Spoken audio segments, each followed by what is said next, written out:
Once a mighty king, now reborn as a mere child, Arthur refuses to be weak.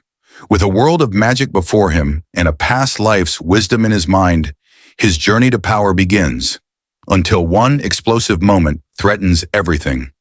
A light appeared in the distance. He never believed in the so-called light at the end of the tunnel. People who had brushed against death often spoke of it, waking up in a cold sweat, swearing they had seen a glow in the darkness. And yet, here he was, trapped in this mysterious tunnel, staring at that very light. How did he die? The light flickered and grew dim. His last memory surfaced. He was alone in his bedroom, a grand, luxurious chamber fit for a king. He had stood by the window, gazing down at the vast city below. Then exhaustion weighed on him, and he had slipped beneath the blankets. The moment he lay down, his body became impossibly heavy. His mind raced. Was it poison? Assassination? A knife and sheath had been nearby. He had many enemies who wanted him dead. Across the room, inside a display case, rested a sword and a crown, a reminder of his status. After all, he was a king, but it no longer mattered. No matter how much he wanted to uncover the truth, he was dead. The only thing left to do was accept it. He just hoped that at the end of all this, he wouldn't be greeted by a chorus of floating baby angels. The light rushed toward him, growing larger and brighter. Suddenly, cheers erupted. Voices filled the air, celebrating. Someone was congratulating a man and a woman on the birth of their healthy baby boy. A blurry figure emerged from the light. Wait, was he being reborn? The hazy form of a woman spoke, her voice soft yet filled with emotion. Hold me up. I want to see him. The former king had a strange realization. Could the light at the end of the tunnel actually be the light passing through a mother's body during birth? No. He refused to think about that. The woman peered down at him, her eyes shimmering with warmth. He's beautiful, a deep voice responded beside her. He has your hair. The baby blinked. He could understand their words. That was a good sign. His mother's gentle smile radiated warmth, the kind he had never known before. She was breathtakingly beautiful, her presence wrapping around him like a soft embrace. She turned to her husband. And he has your eyes. The baby studied his father carefully, a man with a strong jawline and razor-sharp eyebrows. He looked like the kind of man who ruled with an iron fist. But then, to the baby's surprise, his father grinned and waved enthusiastically. Hey, little one, I'm your daddy. Can you say daddy? The baby stared blankly. His mother let out a soft laugh. Ray, he was just born. Ray chuckled awkwardly, scratching his head. The newborn sighed internally. It didn't matter. His curious blue eyes darted around the room. The walls were lined with pieces of armor. A flickering candle glowed softly in the corner. Everything seemed ordinary enough.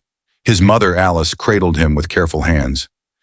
Outside, nestled in a clearing, stood a small house with a thatched roof and white walls. The days passed slowly. Ray often wrapped an arm around Alice while she held their son, their bond unshakable. Despite her gentle nature, Alice ruled the household with a firm hand. And though Ray had his childish moments, he was a reliable and charismatic man. The baby was grateful. This time, he had been born into a loving family.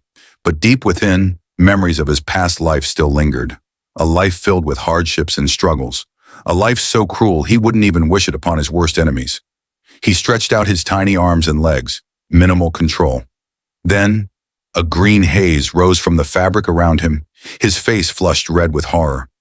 Not only was he trapped in this tiny body, but now, he had no control over his own bodily functions. His mother swiftly changed his diaper, humming softly. The baby stared at the ceiling in pure humiliation. Even with all the mental strength he had once gained as a king, nothing had prepared him for this. The faint hope that this was all just a dream was the only thing keeping him sane. A woman walked through a bustling market, carrying a small baby in her arms. The hero observed everything around him. It felt as if he had traveled back in time, to a more primitive era. People were dressed in simple fabrics, and the streets were filled with wooden stalls stacked with goods.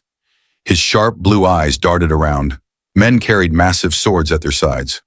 Since when was it so common for people to walk around armed like this? Nearby, a shopkeeper waved a small bottle and shouted loudly to passing customers. Elixirs! Great for stamina. Only 2 coppers. The former king frowned. So they sell these suspicious-looking liquids as medicine here? And it's perfectly legal? Alice turned to the baby sitting on her hip, smiling warmly. Are you tired? She asked softly. The baby, his face scrunched into a look of displeasure, remained silent. Before he could react, a customer excitedly shouted behind them, I'll take 3 elixirs for my husband. The baby sighed internally. This world truly was different. Later he lay on a soft pillow, staring at the ceiling, deep in thought. Knowledge is power. For weeks he had been carefully studying his surroundings, trying to understand the rules of this world.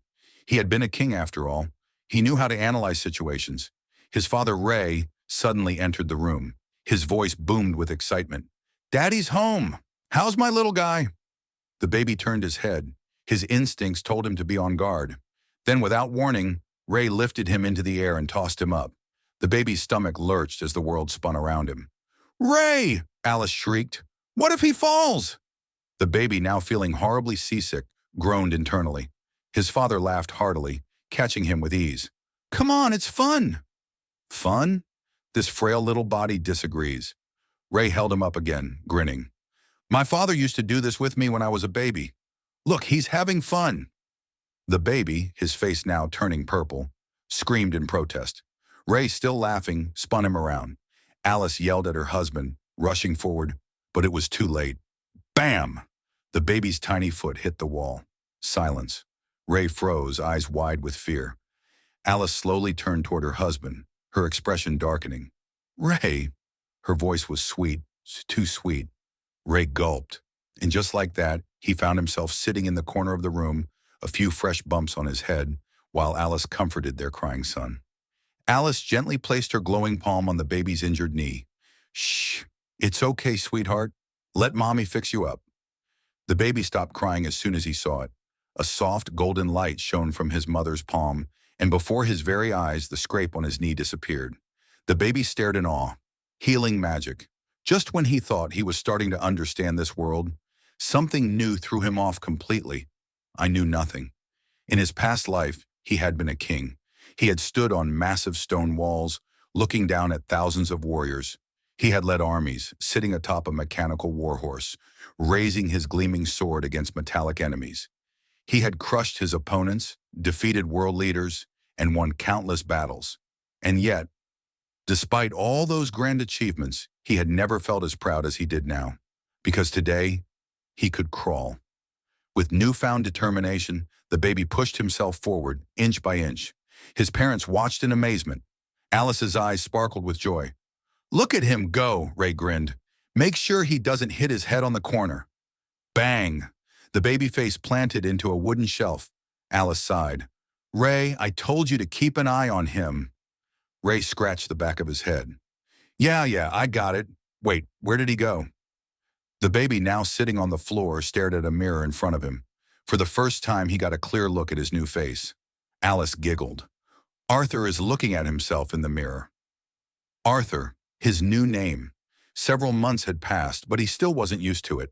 Arthur, it was too cute for a former king, but as he stared at his reflection, his bright blue eyes, round cheeks, and tiny hands, he had to admit, he was absolutely adorable. He grinned at his reflection. Future ladies, be careful. You're about to have your heart stolen. Alice and Ray burst into laughter, watching their son admire himself. Alice leaned down, pressing a soft kiss to his cheek. That night, as he lay snuggled under warm blankets, Alice tucked him in gently. Her voice was soft, filled with love. Sweet dreams, my little Arthur. Arthur closed his eyes, feeling something he had never felt in his previous life. True warmth, true peace. Maybe, just maybe, this new life wouldn't be so bad after all. As soon as his mother left the room, the little boy's eyes snapped open. It was time. Arthur raised his tiny hands into the air like a soldier preparing for battle. Mission, escape. With determination burning in his bright blue eyes, he kicked off the blanket, tossing it onto the floor. Then he carefully climbed out of bed, swinging one leg over the wooden railing. With a soft, clenched his tiny fists. The goal is within reach. Full speed ahead. His little body zoomed across the floor, heading toward the open door. The study. Arthur peeked inside, his eyes widening with delight. Books. Lots and lots of books. He sat on the floor, grinning in satisfaction. Success. Ever since he had discovered this place, he had been sneaking in here every night, determined to learn more about this world. Arthur's small fingers tugged at a large book, pulling it toward him. It was a map of the world. The continent of Devon, where he was born, was divided into three major kingdoms. 1. The Lenoir Elven Kingdom, hidden deep in the enchanted forests, home to the elven people. 2. The Dar Dwarven Kingdom, a vast underground empire, filled with small stone houses and towering fortresses. 3. The Sappan Human Kingdom, the most populated region, ruled by humans and governed by a monarchy. Arthur frowned slightly as he read. Unlike his previous world, where merit and strength determined rulership, this world's thrones were passed down by blood. A primitive system, he thought. He tried to pull out another book, but his tiny body lost balance and he fell flat on his back. Arthur groaned. Being a baby is so inconvenient. Pushing himself up, he grabbed another book and flipped through the pages. The title caught his attention. A Beginner's Guide to Magic for the Privileged. Magic. Arthur's heartbeat quickened. He focused as he scanned the words. In his previous world, warriors used something called Kai, a life force that, through intense training, allowed them to enhance their bodies and weapons. But here it was different. A new force existed. Mana. Unlike Kai, which was contained inside a person, mana was everywhere, in the air, in the ground, in the very essence of the world. Arthur's fingers traced the symbols and drawings on the pages. He could picture it clearly. People harnessing this energy, shaping it to their will. The book described how the ability to control mana was mostly genetic, with only 1 in 100 children being able to use it. Arthur scratched his tiny butt absent-mindedly, annoyed at the itchy rash that had been bothering him for days. The book explained that mana users fell into 2 main categories. 1. Enhancers.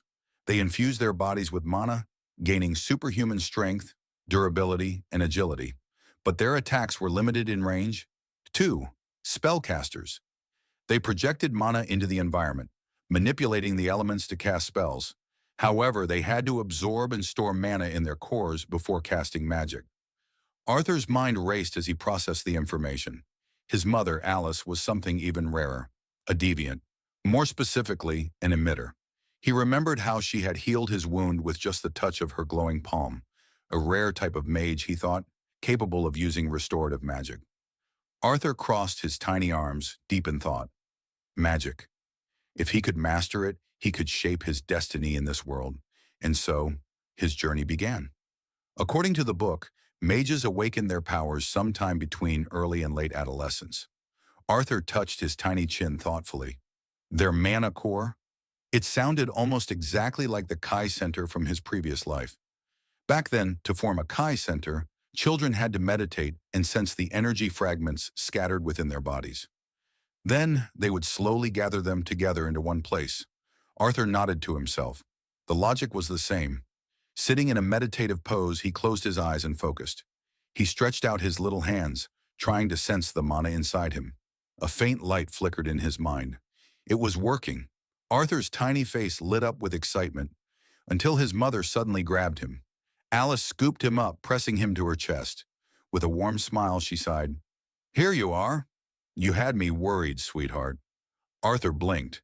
His mind was still racing with the thrill of his discovery, but then Alice's expression changed. She suddenly sniffed the air. Her eyes narrowed. "Arthur," she murmured, inspecting him closely. "Did you just have an accident?" Arthur froze. No. He was supposed to be starting his legendary journey as the world's greatest mage. He should not be a constipated baby. But then, a faint green smoke drifted from his diaper. Alice laughed, patting his back. "Well, at least you don't have any problems in that department," she teased, carrying him off to change him. Arthur's face burned with embarrassment. While he had been so focused on meditating, he had accidentally soiled himself. A few days later, Alice sat at a wooden table, flipping through a gray notebook. She dipped her quill in ink and began to write. It's been a little over 2 years now, but every day I still learn something new about my little Arthur. She glanced up, watching as her husband Ray held out a small stick to their son. Arthur gripped it clumsily in his tiny hands. His father grinned proudly. That's it. Hold it firmly. Like this? Alice's eyebrow twitched. Ray froze. The room grew cold. Slowly he turned his head. Alice stood behind him, arms crossed, radiating an aura of pure doom. Arthur, still holding the stick, looked between his parents in confusion. Alice turned back to her notebook and continued writing. I had to stop my husband from trying to turn my child into a fighter before he can even walk properly. Her pink lips pursed. Honestly, I can't rely on Ray for anything. Later that day, Alice and Arthur walked through the bustling marketplace. Arthur reached out his tiny hands, fascinated by the merchants and their colorful wares. One thing Alice had noticed about her son: he loved visiting small vendors. Because of this, instead of shopping once a week, she now took him to the city center almost every other day. A shiny stone caught Arthur's eye. He reached out for it, eyes sparkling with curiosity. Not far away, a magician wearing several rings performed tricks, conjuring flames in his hands. Alice shook her head. I'm not going to spoil him, she wrote. Their trips weren't just for fun, they were also for educational purposes. Watching Arthur grow so fast, Alice couldn't help but wonder, what will he be when he grows up? She tapped her quill against the paper. Like his father, I have no doubt he'll want to become an adventurer. But I can't help but worry. Alice glanced at the young teenagers in the marketplace, their eyes filled with naive dreams of adventure. I just hope he does better than most of them. Suddenly, a movement caught her eye. Arthur, crawling. Again. Alice's lips pressed into a tight line. If only she could do something about his constant sneaking into the study. She sighed, picking him up from the floor. Maybe she should just move his crib into the study at this point. The next day, Alice slammed her diary shut, shoved the quill into the inkwell, and stormed out of the study. She was done writing for the day. Arthur stood by the window, gazing outside. There in the training yard, his father pulled off his gloves. Ray flexed his fingers, rolling his shoulders. Arthur watched intently. It had been 2 years since his journey of learning began. Since then, he had learned so much, but every day still brought new excitement. Arthur leaned forward, watching his father closely. Ray's face was serious, his brows furrowed. He was muttering something under his breath. Arthur narrowed his eyes. What is he planning? Ray stood completely still, his hands stretched out in front of him. Arthur watched closely, his small eyes fixed on his father. The stone at Ray's feet began to tremble. Then it lifted, higher and higher. Arthur's mouth opened slightly in amazement. His father stood surrounded by raw power. What would he do next? What kind of magic would he conjure? Ray spread his legs, stabilizing his stance. With a sharp movement, he swung his arm. The stones shot forward. Arthur blinked. That was it. 3 whole minutes of intense concentration, just to throw something he could have tossed by hand in an instant? Arthur's tiny face darkened. His father posed dramatically, flashing a grin. See that? Your dad is amazing. Arthur didn't reply. Instead, he simply stared, his disappointment obvious. A gentle hand suddenly ruffled his hair. Alice, his mother, stood behind him, watching with a warm smile. Enjoying the show? She asked playfully. Arthur glanced up at her, but didn't say a word. Then Alice looked out the window. Her smile instantly vanished. Her eyes widened in horror. You ruined the front yard. Again. Ray, still wearing his triumphant pose, flinched. Quickly, he bent down, grabbed his gloves, and put them on as if that would erase the damage. Alice simply sighed, watching him. Arthur, meanwhile, was deep in thought. Recently, he had learned that his father was an enhancer, a warrior who used mana to boost his physical abilities. Arthur glanced down at his own tiny hands. What about him? What kind of mage would he become when his mana core awakened? Outside, Ray stood completely still, his fists clenched at his sides. A single leaf floated down in front of him. The moment it touched the ground, Ray moved. A punch, a kick, an elbow strike. His movements were so sharp and powerful that they left streaks in the air. Arthur watched closely, his lips curling into a small smile. He turned away from the window, but suddenly something felt off. He looked down. The floor seemed so far away. His tiny hands trembled. His small feet wobbled. Arthur gulped.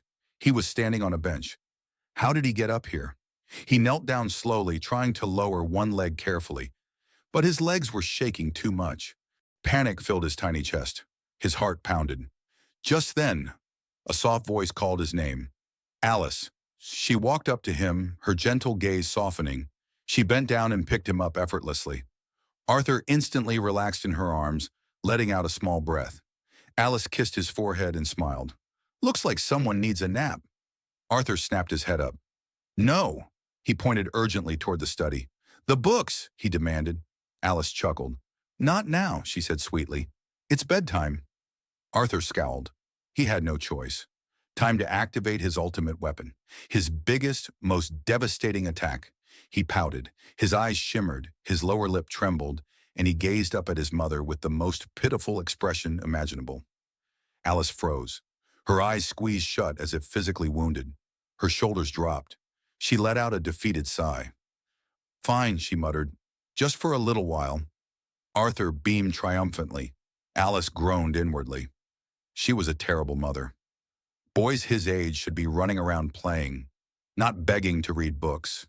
Maybe they should build him a nursery.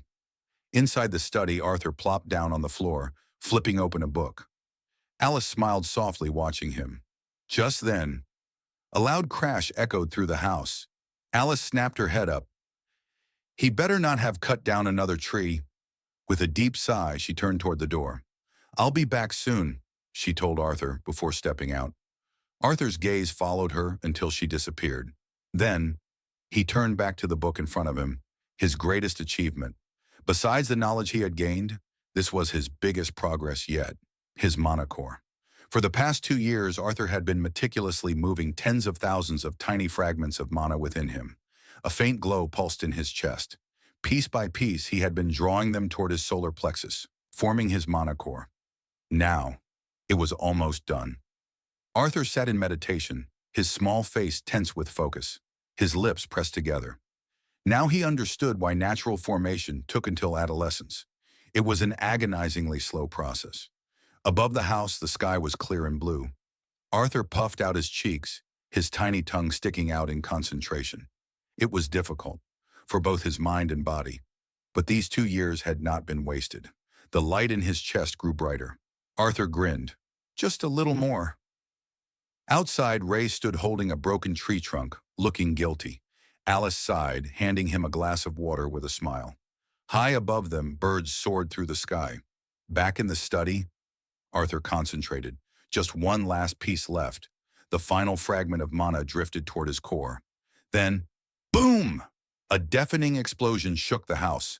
Alice barely had time to react. Ray grabbed her, yanking her toward him. A wave of fire erupted behind them, engulfing the yard.